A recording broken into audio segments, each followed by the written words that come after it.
Today I'm taking you inside a real TCM case from my clinic, a 29-year-old female who's struggling with PMS and tension headaches. I'm going to share with you how I make my diagnosis step by step and share the full treatment plan, including acupuncture points, herbal formula, and diet tips, and how I get there and put it all together. By the end of this, I guarantee you will feel way more confident tackling these kind of patterns in your clinic. Let's go.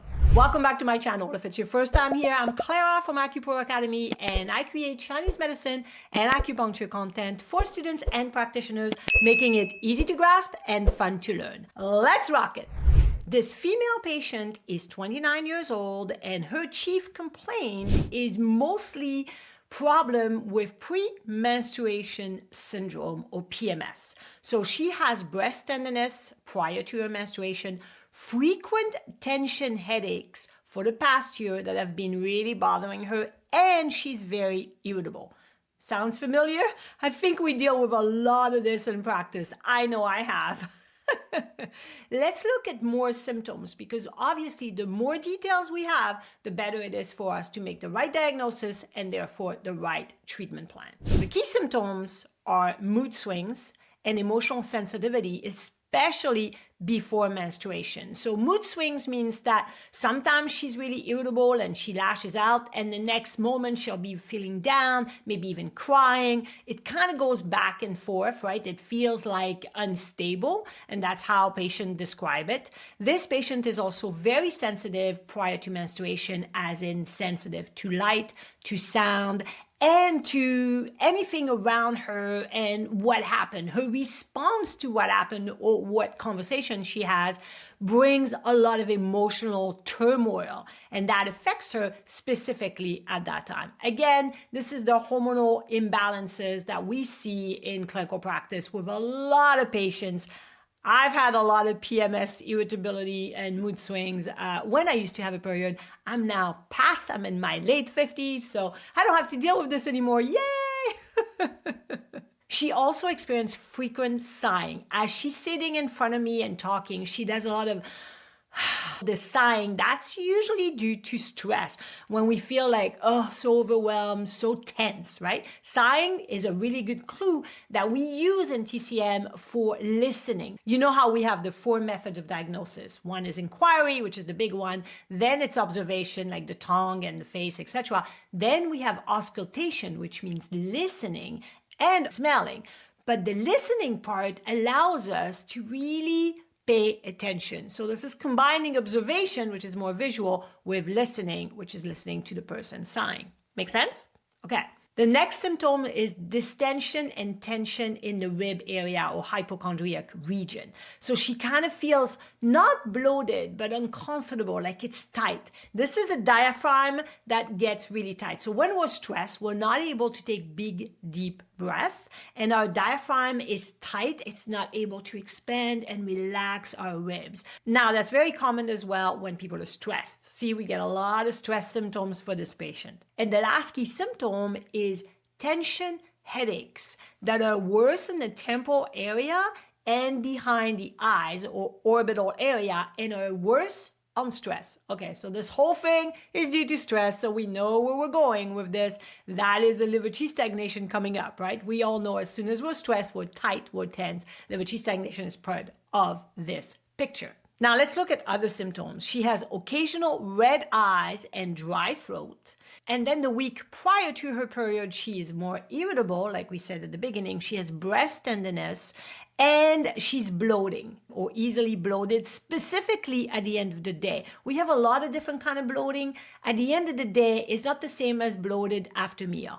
Her menstruation is irregular, so it doesn't come where she thinks it will. Sometimes it's a week early, sometimes it's a week late. So she's not quite sure when it comes, so irregular menstruation. And when she bleeds, her menstruation has dark clots in the blood. And she gets a lot of cramping, specifically the first 2 days. She also experiences heartburn and acid reflux quite often, and she is thirsty most of the time. But that's because she doesn't drink a lot of fluids, and she drinks a lot of coffee, but not water or teas or high water content food like, let's say, cucumbers, tomatoes, soup, broth, etc. So that's another problem too, right? Diet can come in play here because diet is at the center of our health. Her tongue has red sides with a slight yellow coat in the center of the tongue, and the pulse is wiry, specifically in the left guan position. Guan position, left side, is the middle side, right? We have Tsun, Guan, Che, the 3 position of the pulse. Tsun is the first one, or the one that is closer to the wrist. And then the Guan is the middle position. And the Che is the rear position. So with her, it's very wiry on the left middle position, and it's slightly rapid. I didn't share all her symptoms because I wanted to make this case study easy for you to grasp and easy for us to go through. There was a few more, but those were the main ones. So I wanted to focus on that because you have to remember, when you do a TCM diagnosis, you want as much information as possible, including health history, which I am not sharing here again because I just want us to look at it in a simple way. Make sense? Okay, so when we look at the diagnosis, before we do, we always look for the root causes because the root cause will tell us what to look for when it comes to patterns. She is a paralegal working in a law firm, so her job is very stressful. So stress is a big part of it. The second one is her diet. She doesn't eat really well. She eats on the go. She drinks a lot of coffee, like I said earlier, doesn't eat a lot of high water content food. Mostly she eats takeout, so not really feeding the digestive system, right? Makes sense? I did not talk about her bowel movement, but she has tendency to have constipation. But during the PMS, or prior to menstruation, she has a bit of IBS, meaning alternating constipation and diarrhea. Her bowel movements are quite smelly. I just wanted to add this up so we get a clearer picture. Now that we know there's a lot of stress, we know we have to look at liver because liver gets stressed out and we get liver qi stagnation. Makes sense, right? And because her diet is not that great, it's not feeding the body, and there is some digestive issues, then we also have to look at the spleen and stomach, or the middle jiao. Are you on my email newsletter yet? Because if you're not, I will have the link for you below. Make sure to get on it because I share a lot that is not on social media every week, including case studies. So if you don't want to miss out on the content I share and tips and tricks that I share only in my newsletter, make sure to join. It's completely free and you'll get so much out of it. Now let's look at my framework that I use every time I do a diagnosis for a patient. Number 1, let's look at the 8 principles. Is this an excess or a deficiency? I think we all agree that there is no deficiency symptoms there and it's an excess. Is it a heat or a cold issue? I think we can all agree that there's heat symptoms. We're going to analyze them one by one in a minute, but we can agree that it's excess and there's heat as well that's showing up. And then the next one is this an internal or external problem? Internal problem are more chronic, they're affecting the organs, while external are acute or they're affecting the musculoskeletal body. So we can agree this is internal. So it's internal, it's excess, it's heat. And then the last one is this more yin or more yang? Obviously, if it's excess, it's heat, that is more yang. Internal is more yin, but there's 2 yang versus a yin, so this is a yang issue. Yes? So this is using the 8 principle. The next one is we look at the 4 vital substances. Is there a qi issue, blood, body fluid, or essence? When it comes to this, we can see that there is probably some liver qi stagnation. There's also some stomach qi rebelling, heartburn, acid reflux. So qi is affected. Is there blood? Do we see blood stasis? Maybe it's a bit of stagnation with the clots in the blood and the painful menstruation. So let's think of that. Is there blood deficiency? I don't see any pale, no poor vision, no fatigue, no pale and poor. Is there blood heat? Probably not, because blood heat means bleeding. Okay, so there may be some blood stasis. So there's qi in blood so far. Body fluid, there's a bit of thirst and there's some dryness. So maybe the body fluids are a little bit deficient. Makes sense, right? And essence, I think we're good. Now we have qi issue and blood issue. The next one is looking at the Zang-Fu organs. Which organs are affected? Well, we know liver is affected and liver moves qi, so we kind of go liver qi stagnation as our primary. We agree. Then the next one is that stomach chi rebelling and a lot of heat that comes up with the heartburn and the red sides of the tongue and the irritability that comes in as a little bit of a liver yang rising during PMS. So that tells us that there is a bit of liver yang or liver affected by heat because there's also red eyes. And then we see a little bit of stomach heat due to the stomach chi rebelling and the yellow coat on the tongue and slightly rapid pulse. And is there any spleen issue? There's a bit of diarrhea during PMS. However, the diarrhea is smelly. That means it's probably more some damp heat in the stomach or large intestine. So stomach and liver are both affected. Yes? Okay. The next frame is looking at the 5 elements to understand the mechanism, how it all started, how it all occurred, what is the characteristic of this patient's diagnosis. When we look at the controlling sequence of the 5 elements, wood controls earth or liver controls spleen and stomach. Now, we don't have any spleen symptoms in here, so I will say that the liver that is stagnated, that is excess, that is overpowering, it's over-controlling stomach. And when stomach is over-controlled, it rebels, it goes up. And so we have heartburn, acid reflux that comes up, and some thirst as well.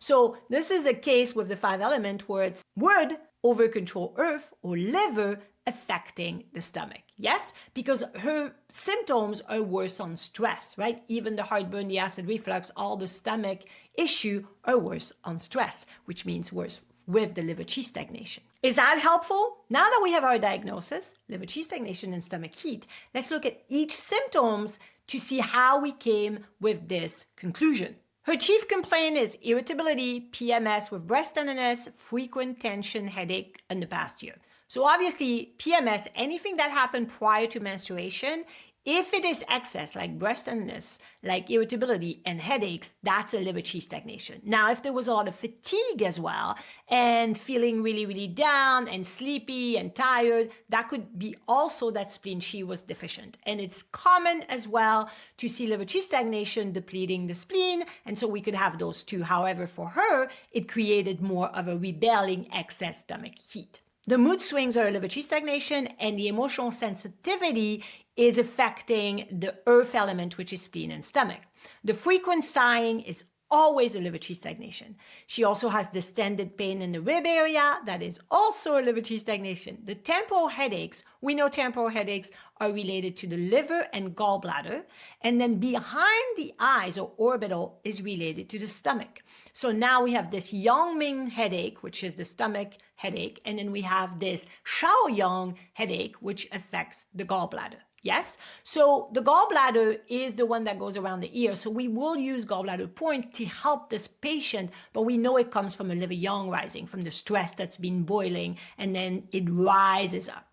The stomach is also affected with heat, which rises up. And so now we have the temporal headache behind the eyes, but we also have occasional red eyes. And you know that in the Zang-Fu theory, the liver opens into the eyes. So if we have red eyes, obviously there's heat affecting the liver. And again, this is a liver yang rising. It's not always there, it's occasional.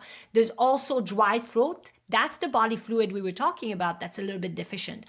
The dry throat shows body fluid deficiency due to the excess heat. The heat dries the fluid. So it's not really too deficient, although it'd be great for her to drink more fluid and to hydrate. We really want to focus on bringing the heat down so the body can have enough fluid and doesn't dry up. Yes? Okay, now during the PMS, she has breast tenderness, which we said was liver chi stagnation, but she also has bloating that is worse with stress. Now we have a lot of bloating. One of them is bloating after meals. That's a spleen chi deficiency with dampness. But bloating that is worse at the end of the day, where the pants get tighter and tighter and tighter, that is a liver chi stagnation. She has irregular menstruation, so there's a hormone imbalance here. We have to dig a little bit more. I haven't shared that because I didn't want to focus on that at this time.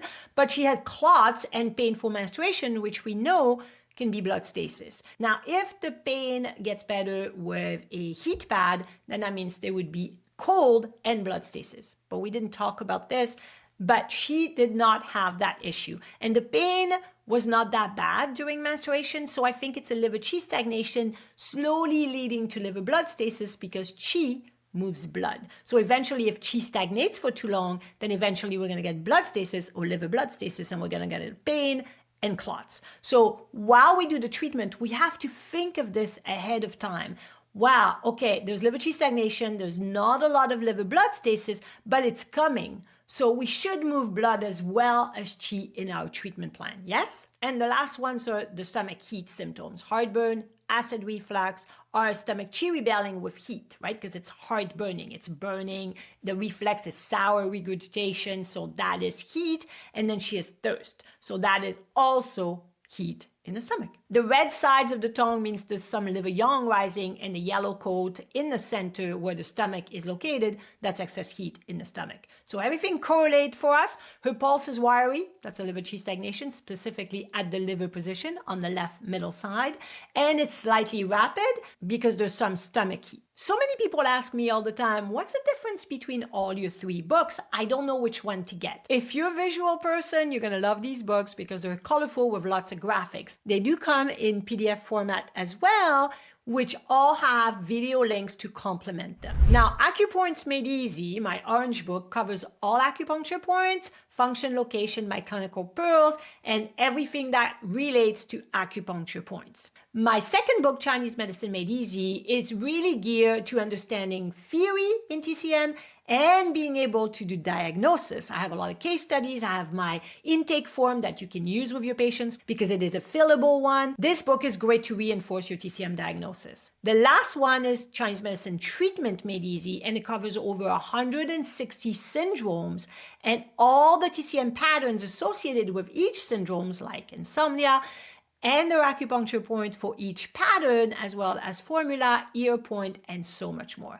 So now you understand why each book has its own little function, and the feedback on all 3 of them has been amazing. I have a lot of people that get all 3 because they're so useful, and I created them just for you. And if you want to check them out or invest in any of them, the link is below for you. Now let's look at treatment.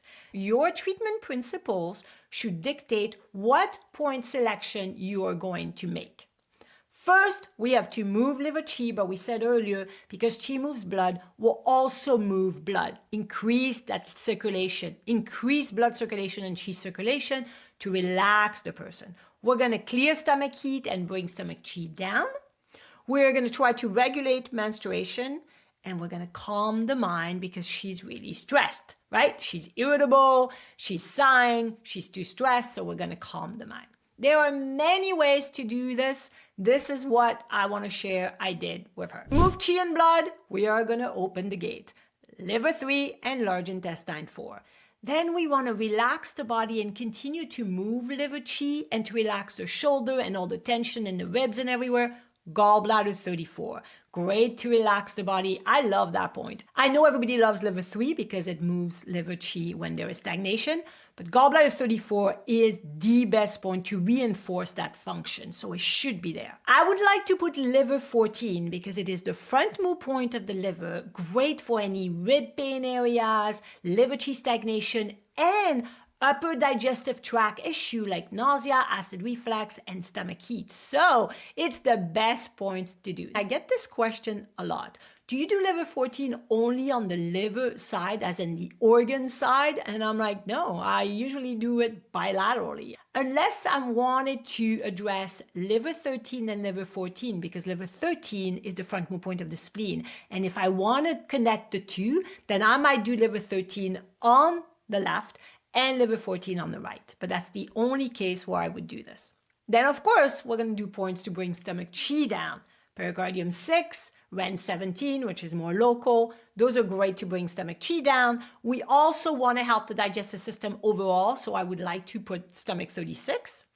And then that liver yang rising, which creates the headache. Liver 2 is great to bring that irritability down, the headaches down. So I would want to do that point specifically a week or 2 before PMS happens so we can prevent it from happening. For the headaches, large intestine 4 works because it's the best point for headaches and it goes to the face. So that's great. We have this one. But we can also add local point like Taiyang, which is one of the best point for temporal headache. Or you can use gallbladder 9, gallbladder 10, all the gallbladder points if you wanted to address the gallbladder meridian at the temporal area as well.